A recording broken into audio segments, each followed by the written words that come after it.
Have you ever stopped to think what Christmas really is? Not the Christmas of lights, of presents, or of songs playing everywhere since November, but real Christmas. The one that exists behind marketing, behind the symbols, behind the stories we've been taught to repeat year after year. Is what we know as the Christmas spirit really a genuine feeling of love and togetherness, or just a carefully crafted collective program built over centuries?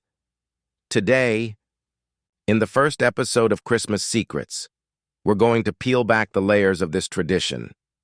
And maybe, just maybe, you'll discover that the Christmas you know is a grand illusion. It all started long before Jesus. Yes, you heard that right. What we call Christmas today is actually a mosaic of ancient traditions, bits of cultures, beliefs, and pagan rituals recycled, adapted, and wrapped up like a gift. In ancient Rome, there was Saturnalia, a celebration honoring the god Saturn. It was a time of feasts, street parties, exchanging gifts, and role reversals. Slaves could sit at the table with their masters. Chaos was allowed. Laughter was mandatory. Sound familiar? That's right. We already had the party, the presents, the food, and the idea of equality. All that was missing was a little snow and a white-bearded old man. Meanwhile, in Northern Europe, the Germanic and Norse peoples celebrated Yule, the winter solstice festival. They believed the sun was dying and needed to be rekindled. So they lit fires, decorated trees, and hung greenery in their homes, symbols of life resisting the cold. Yes, your Christmas tree has more to do with Vikings than with Bethlehem. These people weren't celebrating the birth of a savior. They celebrated the rebirth of light, the return of the sun, the triumph of life over darkness. And this idea, so powerful, so universal, was too perfect to ignore. Centuries later, when Christianity started spreading, the church saw an opportunity. Converting an entire people wasn't easy, but adapting their festivals? That was simpler. And so, around the 4th century, they decided to mark Christ's birth on December 25th. Not because there was proof Jesus was born on that day. The Bible itself doesn't mention any date, but because this was already the day the world celebrated, the return of light. In other words, Christian Christmas was strategically placed on top of ancient pagan celebrations, a spiritual repackaging.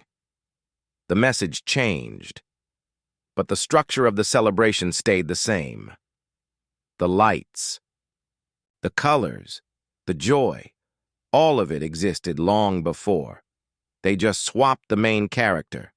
And here comes our first provocation. Was Christmas created to unite the sacred and the profane, or to domesticate ancient traditions and turn them into something more convenient? Over time, this mix of rituals, myths, and marketing turned into a global phenomenon. The birth of Christ became a symbol of family, of consumption, of peace on earth. But behind this sweet message lies a much more complex and maybe slightly darker plot. Because Christmas isn't just a religious date. It's a symbolic construction. And like all symbolic constructions, it serves a purpose. Now that we've seen how Christmas was born, it's time to look more closely at the details that keep it alive. The symbols, the colors, the little things that seem innocent, but actually speak directly to the collective unconscious. Because nothing at Christmas is by chance. Nothing. Think about the classic colors. Red, green, and gold. They're everywhere. In lights, in clothes, in decorations, in ads. But why? Why these exact colors? Red represents fire, blood, vibrant life, and also power. It's a color that sparks emotion, energy, desire.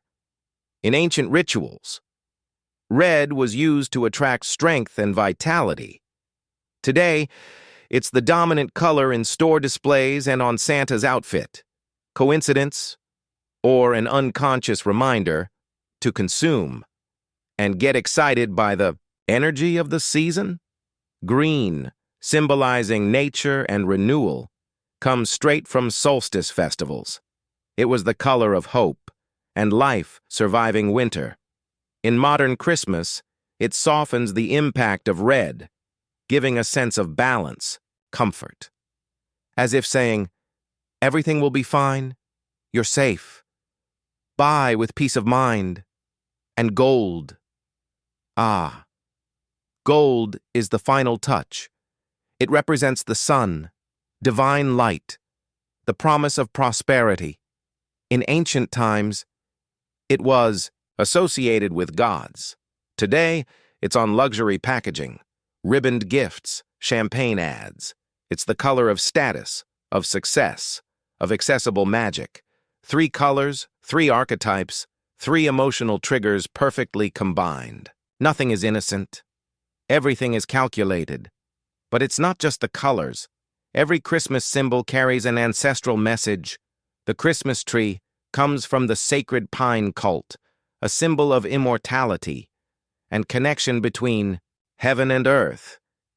The gifts, originally offerings to the gods, became tools of affection, but also social obligation. The star on top of the tree represents divine light, but also the watchful eye, promising that someone is always watching what you do. And Santa Claus, well, that's a chapter of its own. Keep that name. It will be the focus of episode 2. How many of these symbols did you actually choose to celebrate? And how many were chosen for you? Modern advertising has mastered the use of these archetypes. Ads don't sell products, they sell encoded emotions, they sell nostalgia, belonging, idealized love, and they do it by triggering memories you didn't even know you had. When you see a Christmas commercial, what you feel isn't just the desire to buy. You feel the desire to belong, to be part of that perfect scene, the smiling family, the fireplace. It's an emotional script carefully designed. And the great villain disguised as hero in this story is consumption. But the trick is, it's not forced. It's wanted.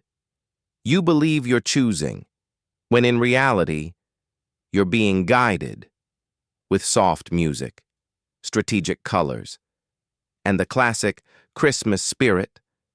Christmas activates deep archetypes: the caregiver, the generous hero, the innocent child. You're led to believe you're only good if you give, if you offer, if you sacrifice, even if it drains you. It's an emotional system that feeds both the spiritual and economic cycle. At the end of the day, Christmas doesn't just sell products. It sells meaning.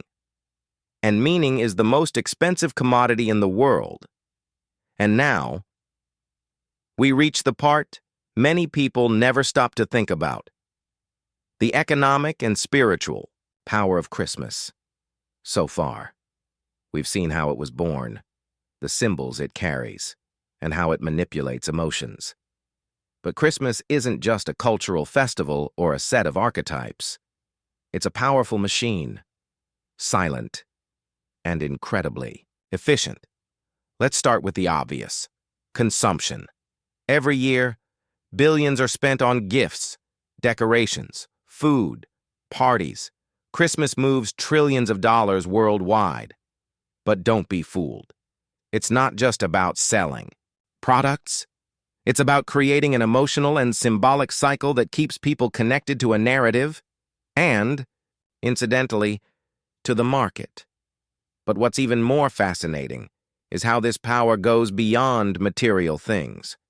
Some believe the collective energy of Christmas, faith, excitement, expectations creates a powerful spiritual field, capable of shaping beliefs and behavior without anyone noticing.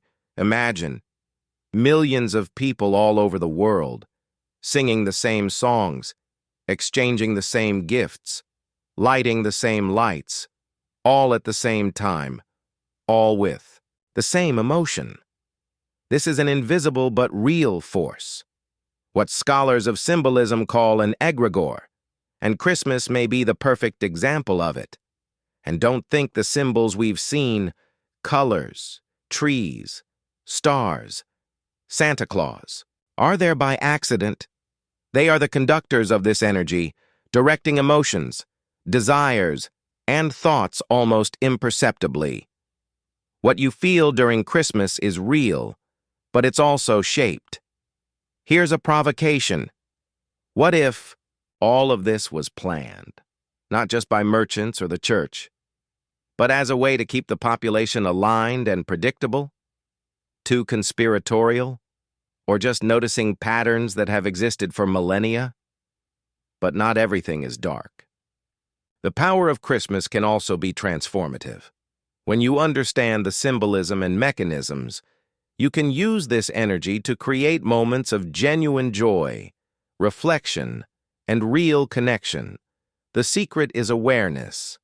Perhaps the greatest lesson of Christmas is this: it's both an illusion and an opportunity. It can manipulate, or it can inspire. It all depends on how you choose to see it.